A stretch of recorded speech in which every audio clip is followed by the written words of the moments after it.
Benvenuto alla Cucina di Roberta. Welcome to Roberta's Kitchen. Today we're going to make fresh, homemade, American-style ricotta because we're in America. We don't have all the ingredients, nor do we live on a farm in Italy to get the fresh cow's milk. And I don't own a farm here in America, so we're going to make it American-style.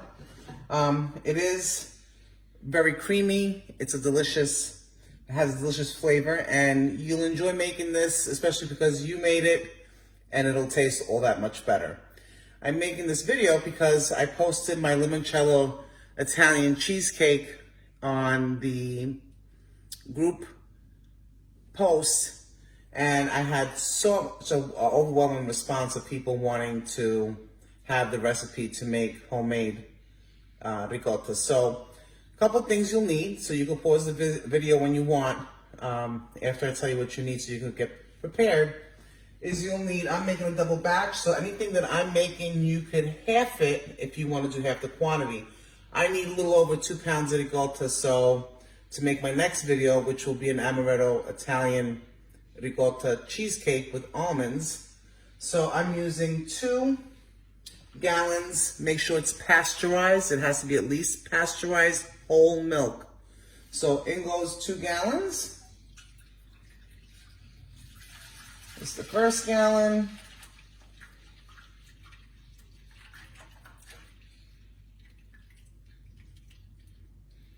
I left it at room temperature a little bit so it's not as cold and it'll heat up a little faster. I'm going to go ahead and just turn on the flame while I'm telling you what you need to put in.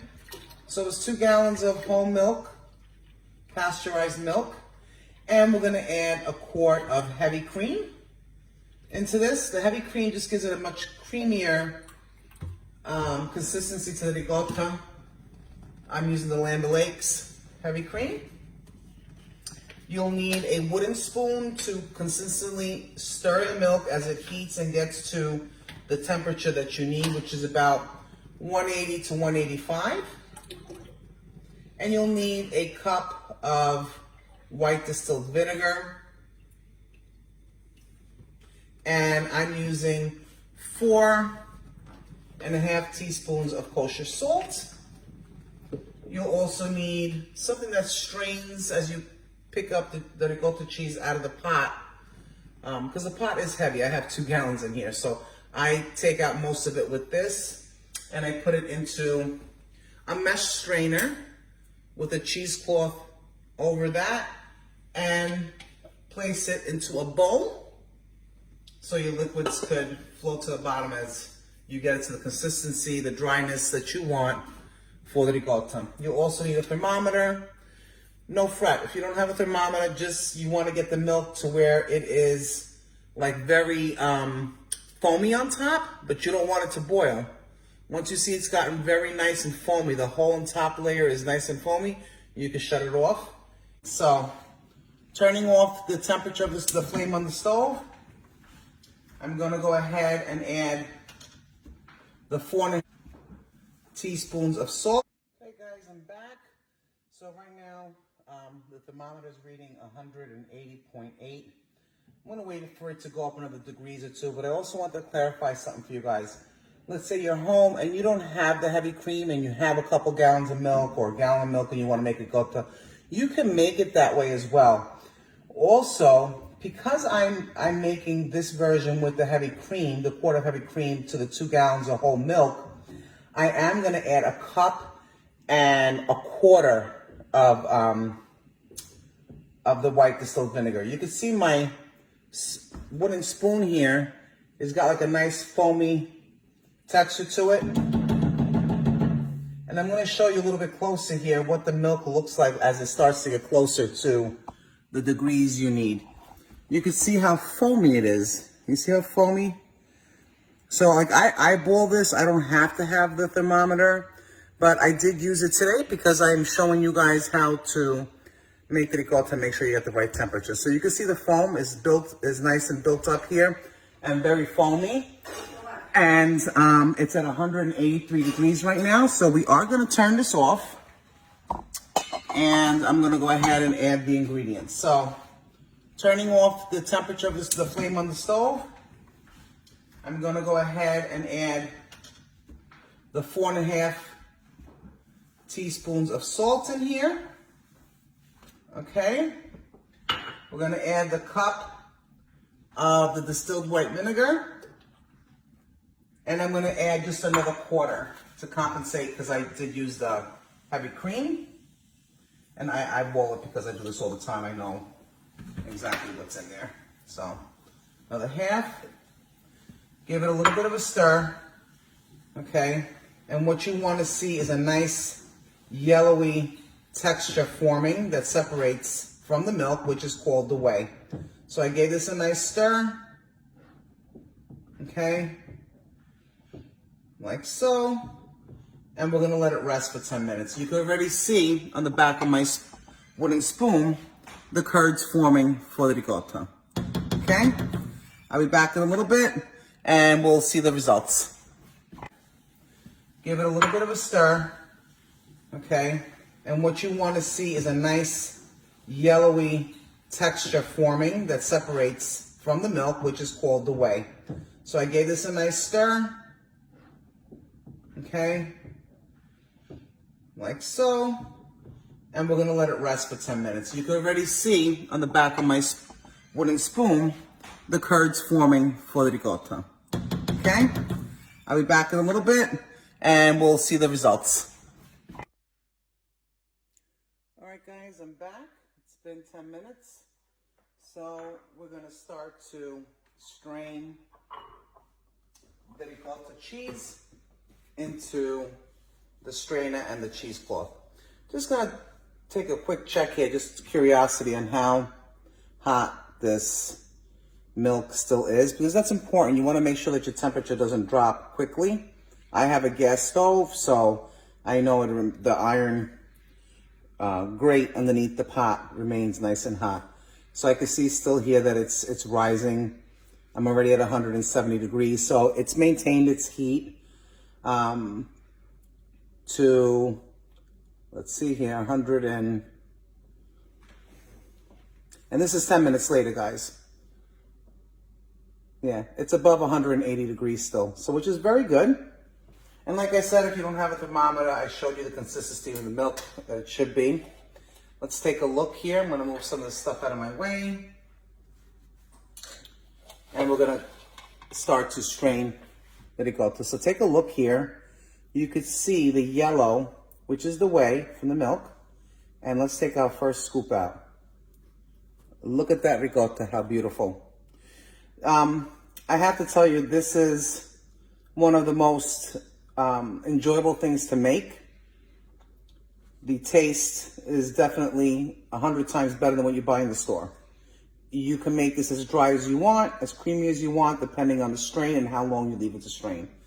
So I'm just gonna do a few here. You could also put this in a cheese press, which I do have. I've used on different occasions when I wanna press it really hard and make it where it's a sliceable ricotta, and I leave a little bit of the whey juice in it, surrounding the harder style ricotta, the pressed ricotta, so that it stays nice. So look at what 2 gallons has given me. I haven't even touched. This is about maybe like the 3rd or 4th ladle. I wasn't counting, I apologize. But take a look at what I have already in my cheesecloth. This is about almost, or probably a pound, okay? And look at what we still have left here. I'm still going. So it's economical. It's cheaper than what you buy in the store. It's so much better than what you buy in the store. And I will be using this, like I said, for my amaretto and almond ricotta cheesecake. I hope you guys continue to follow me. Leave any comments you'd like at the bottom of this video. I do appreciate your support. And again, I will be making fresh mozzarella cheese. Probably in the next week or two, you'll see that video come out.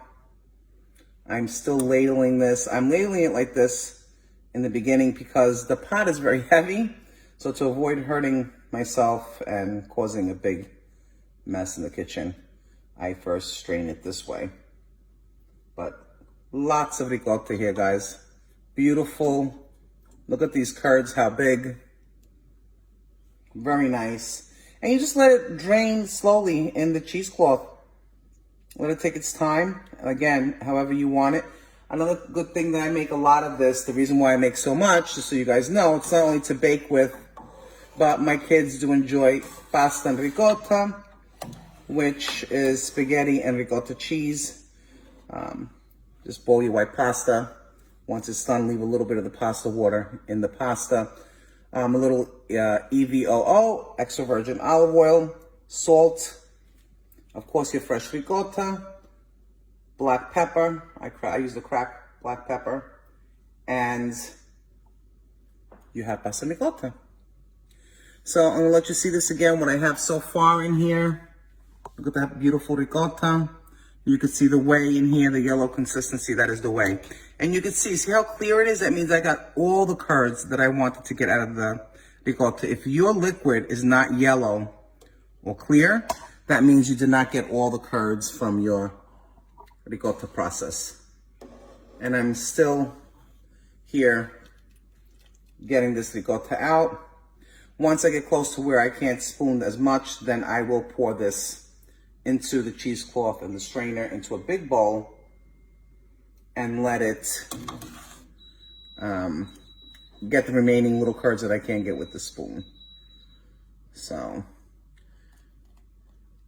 again, look at what I got here. I'm going to take out what I do have in here. I don't care for my ricotta to be too dry right now, because of the simple fact that I do use it for the pasta ricotta. And then when I do, if I need to strain it further after being refrigerated, then what I will do is I will put in the cheesecloth and strain it for when I bake my cheesecake. But take a look at here in the glass bowl. If I were to press this, I would make the ricotta insalata that sits in the basket, like the basket cheese. So you get a lot of different cheeses you can make with this. And this, the way I'm doing this, actually doesn't put all the liquid at the bottom of the bowl so quickly. So you could strain a nice portion of it. I am taking some of this out to put in the bowl. Like I said, I do leave a little bit of the liquid in because I do use it for the pasta ricotta and I want it a little bit creamier. But when I use it to bake, I will strain it if I need to get it to a drier consistency. Because any kind of baking you do with ricotta, fresh ricotta, you want to strain the cheese. You want to get it as dry as you can. If you're making ricotta cookies, if you're making ricotta cheesecake, if you're making cannoli cream, you want it nice and dry. You don't want it wet and liquidy like you get in the store. And this does take a while to strain. So again, look at what I got in the bowl. Look at what I'm still taking out here. And you can see as I'm taking out more and more ricotta, you can see more of the yellowish whey in the pot. You see as I pull, you can see it's clear. That means I got every bit of the curds that you could get out of the milk, which is a good thing. You don't want to leave any behind, because then if it doesn't curd well, then you sort of wasted the milk. But again, like I said, if you don't have the heavy cream, you could make it without. I do put the heavy creams. I do like the creamy consistency. I believe too, in my opinion, it puts more fat into the ricotta cheese, which gives you a better consistency. Because if, like I said, if we lived on a farm and we had a cow, the milk not being pasteurized would have more of a fat content in it. So I have well over 2 pounds of ricotta here out of the 2 gallons and quart of heavy cream. And I'm still going at it. So I'll probably wind up with 3 pounds or more. Exactly what I wanted. My mom used to make this when I was a kid. We're Calabrian descent. And I remember her making this. There was different methods that they used because, again, they weren't in Italy.